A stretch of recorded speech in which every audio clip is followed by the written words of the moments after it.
ಆಯ್ತು, ಉರ್ದು ಉರ್ದು ಒಂದು ಭಾಷೆ ತಾನೆ. ಅಧಿಕೃತ ಭಾಷೆ ಕನ್ನಡ ಇದೆ ಸರ್. ಕನ್ನಡದಲ್ಲಿ ಆಗಿದೆ, ಉರ್ದುವಿನಲ್ಲಿ ಮೆನ್ಷನ್ ಆಗಿದೆ ಅಂತ ಕನ್ನಡದಲ್ಲಿ ಆಗಿದೆ, ಕನ್ನಡದಲ್ಲಿ ಆಗಿದೆ, ಹಿಂದಿಯಲ್ಲಿ ಆಗಿದೆ, ಇಂಗ್ಲಿಷ್ ಅಲ್ಲಿ ಆಗಿದೆ, ಉರ್ದು ಅಲ್ಲಿ ಆಗಿದೆ. ಹಿಂದಿ ನಮ್ಮ ಭಾಷೆ ತಾನೆ. ಭಾಷೆ ಯಾವುದು?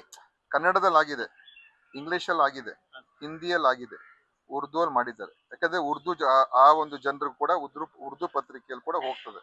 ಅವ್ರು ಓದೋರು ಇದ್ದಾರೆ. ಉರ್ದು ಪತ್ರಿಕೆಗಳಿಲ್ವಾ ನಮ್ಮ ಬೆಂಗಳೂರಿನ ರಾಜ್ಯದಲ್ಲಿ? ಉರ್ದು ಪತ್ರಿಕೆಗಳಿಲ್ವಾ? ಎಲ್ಲ ಪತ್ರಿಕೆ ಇದೆ. ಸೊ ಏನಿದೆ ಅದ್ರಲ್ಲಿ? ಈಗ ತಪ್ಪೇನಿದೆ ಅದ್ರಲ್ಲಿ? ಒಂದಷ್ಟು MLC ತಪ್ಪೇನಿದೆ ಹೇಳಿ?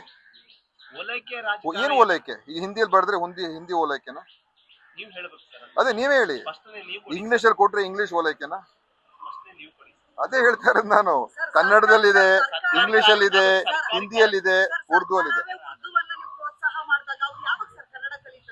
ನೋಡ್ರಿ, ಹಿಂದಿನ ನಾವು ಅಡ್ವರ್ಟೈಸ್ಮೆಂಟ್ ಇರೋದು ಜನರಿಗೆ ಮಾಹಿತಿ ಹೋಗ್ಲಿ ಅಂತ.